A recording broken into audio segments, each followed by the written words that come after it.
আর জান্নাতীদের 120 কাতার হবে। কত কাতার? 120 কাতার। তার মধ্যে 80 কাতার হবে উম্মতে মুহাম্মাদি, বলেন সুবহানাল্লাহ।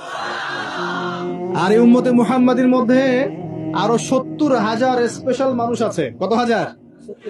যারা বিনা হিসেবে বিনা আযাবে ডাইরেক্ট জান্নাতে যাবে ইনশাআল্লাহ। বলে দিব তারা কারা? 70,000। তবে অন্য একটা হাদিসে আসছে যে প্রত্যেক হাজারের সাথে আরো 70,000। তবে শর্ত কঠিন। কিরকম শর্ত? সাহাবীরা বসে ডিসকাস করছেন কে হতে পারে তারা। কেউ বলছেন তারা হয়তো প্রথম দিকের মুসলিমরা হবেন, কেউ বলছেন তারা হয়তো মুজাহিদরা হবেন, কেউ বলছেন তারা বদর যুদ্ধের সাহাবীরা হবে ইত্যাদি। তখন নবী সাল্লাল্লাহু আলাইহি ওয়াসাল্লাম আবার চলে আসলেন, ব্যাক করলেন। ব্যাক করে বলছেন তোমরা কি এই বিষয়ে কি বিষয়ে কথা বলছিলে? তখন সাহাবীরা বললেন আমরা তো ডিসকাস করছিলাম যে কারা হতে পারে সেই 70,000। নবীজি বললেন শোনো, ওই 70,000 মানুষ, এক নাম্বার, ওই 70,000 মানুষ পাখি উড়িয়ে ভাগ্য গণনা করে না। প্রথম কাজটা কি? মানে তারা ইসলাম এত কঠিন ভাবে পালন করে যে পাখি উড়িয়ে ভাগ্য গণনা বা হাত দেখা, রাশিফল, এরকম শিরিকের ধার কাছেও নাই। তারা শিরিকের ধার কাছেও নাই। 2 নাম্বার, তারা আগুনের শেকা বা উল্কি দিয়ে, এই ট্যাটু আছে না, ট্যাটু উল্কি আঁকে আগুন দিয়ে, এই ধরনের ট্যাটু উল্কি তারা আগে না শরীরের মধ্যে। এইসব কুলক্ষণে সুলক্ষণে তারা বিশ্বাস করে না। 3 নাম্বার, তারা অবৈধ ঝাড়ফুঁক করে না। অবৈধ ঝাড়ফুঁক করে না। বৈধ ঝাড়ফুঁক করা যাবে। সূরা ফাতিহা পড়ে ঝাড়ফুঁক করা যাবে, সূরা ফালাক নাস ইখলাস পড়ে পড়া যাবে, আয়াতুল কুরসি পড়ে পড়া যাবে, কোরআন হাদিস দিয়ে ঝাড়ফুঁক করা যাবে। কিন্তু অবৈধ কিছু ঝাড়ফুঁক আছে না, তান্ত্রিক কবিরাজদের কাছে মানুষ করে, এগুলো করা যাবে না। আর 4 নাম্বার হচ্ছে তারা সর্বাবস্থায় এক আল্লাহর উপরে তাওয়াক্কুল করে, ভরসা করে, আল্লাহর প্রতি তাওয়াক্কুল করে। এরা হচ্ছে সেই 70,000 মানুষের মধ্যে থাকবে ইনশাআল্লাহ। এক সাহাবী দাঁড়িয়ে বললেন, ওয়াকাশা দাঁড়িয়ে বলছেন যে ইয়া রাসূলুল্লাহ, আমার জন্য দোয়া করেন, আমি যেন সেই 70,000-এর মধ্যে থাকতে পারি। তো নবীজি বললেন হ্যাঁ, তুমি 70,000-এর মধ্যে একজন। এরপর আরো 2 সাহাবী দাঁড়িয়ে গেলেন, আমার জন্য দোয়া করেন। নবীজি বললেন না, ওয়াকাশা অগ্রগামী হয়েছে। এভাবে সবার জন্য দোয়া করতে থাকলে দরজা কি হতো? বন্ধ হয়ে যেত। তো এই দরজা খোলা আছে। এই যুগের মানুষও হতে পারে না?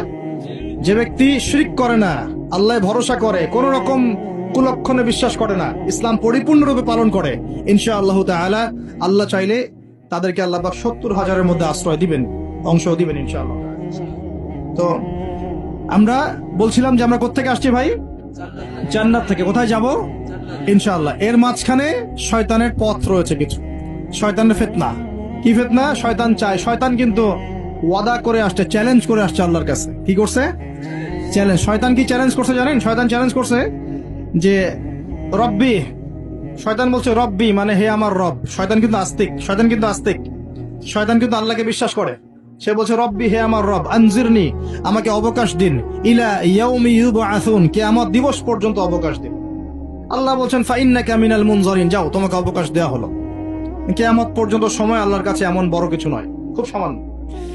এবার সে বলছে রব্বি ফাবিমা আগওয়াইতানি, হে আল্লাহ, যে আদমের জন্য আজকে আমাকে জান্নাত থেকে বের করে দেয়া হলো সিজদা না করার কারণে, লা আকউদান্না লাহু সিরাতাকাল মুস্তাকিম, ওই আদমকে জাহান্নামে নেয়ার জন্য আমি সরল পথে ওত পেতে বসে থাকবো।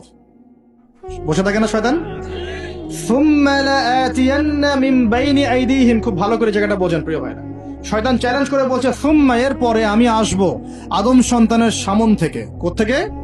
এই সামন থেকে মানে অর্থ হচ্ছে দুনিয়া, মানে আপনাকে দুনিয়ার সমস্ত ফিতনা এসে প্রলুব্ধ করে রাখবে।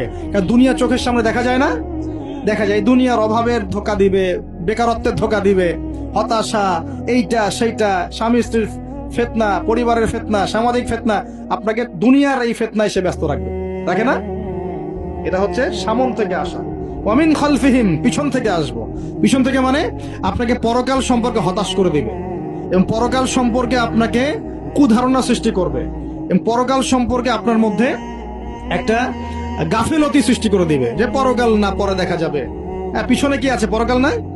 পিছনটা পরকাল। তো পরকাল আসবে যখন, তখন দেখা যাবে। হ্যাঁ, বৃদ্ধ হলে তখন তওবা করে নিব, এখনো কি তাড়াহুড়ার কি আছে, পরে দেখা যাবে শেষ বয়সে।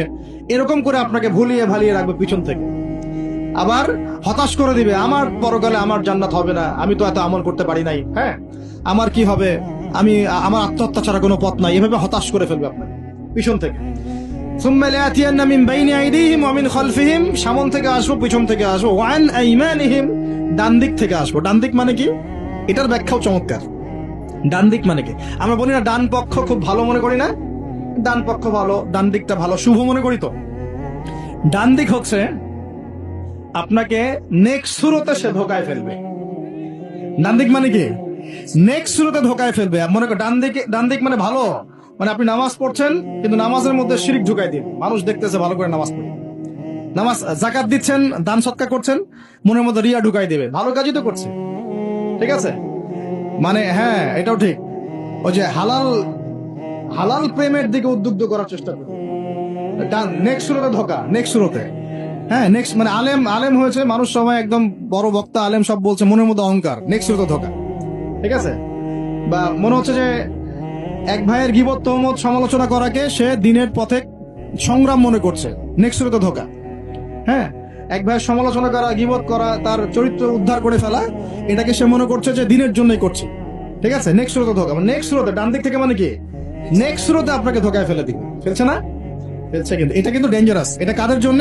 এটা আবেদ মানুষদের জন্যই, যারা আল্লাহকে মানে, রাসূলকে মানে, চেষ্টা করে দিনের পথে চলার জন্য, এদেরকে সে ডান দিক থেকে আসবে আর কি। মানে আমাদের ক্ষেত্রে আল্লাহ পাক হেফাজত করুন বলি আমি। আর চতুর্থটা হলো ওয়ান শামাইলিহিম, ওদের বাম দিক থেকে আসবে।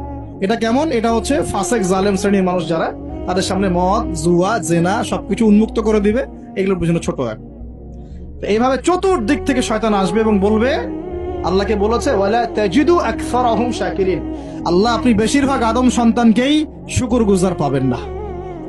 এটা কি বাস্তব না? এখন বেশিরভাগ মুসলিম নামাজ পড়ে না? পড়ে না? বেশিরভাগ মুসলিম যাকাত দেয় কি দেয় না? রমজান মাস আসছে দেখবেন বেশিরভাগই অনেকেই রোজা রাখবে না, আছে না? রমজান মাসে মানুষ বেপরদায় চলছে না? রোজা রেখেও মানুষ মাপে কম দিবে না? নামাজ পড়েও সুদ খাচ্ছে না? মানে বেশিরভাগ মানুষ কিন্তু সত্যি সত্যি আল্লাহর পথে নাই। এই পৃথিবীতে বেশিরভাগ মানুষ বলছে আল্লাহর সন্তান আছে, নাউজুবিল্লাহ। খ্রিস্টানরা বলছে না আল্লাহর সন্তান আছে?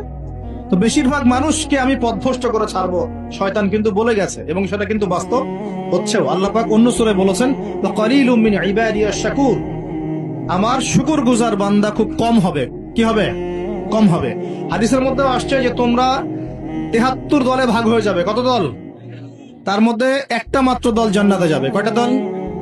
মা আনা আলাইহি ওয়া আসহাবি, আমি যার উপরে আছি, আমার সাহাবীরা যার উপরে আছেন। তো বুঝতে পারছি যে জাহান্নামে বেশিরভাগ মানুষই যাবে, অল্প মানুষই জান্নাতে যাবে। তবে জান্নাতীদের মধ্যে বেশিরভাগ হবে উম্মতে মুহাম্মাদের মতে ইনশাআল্লাহ তাআলা।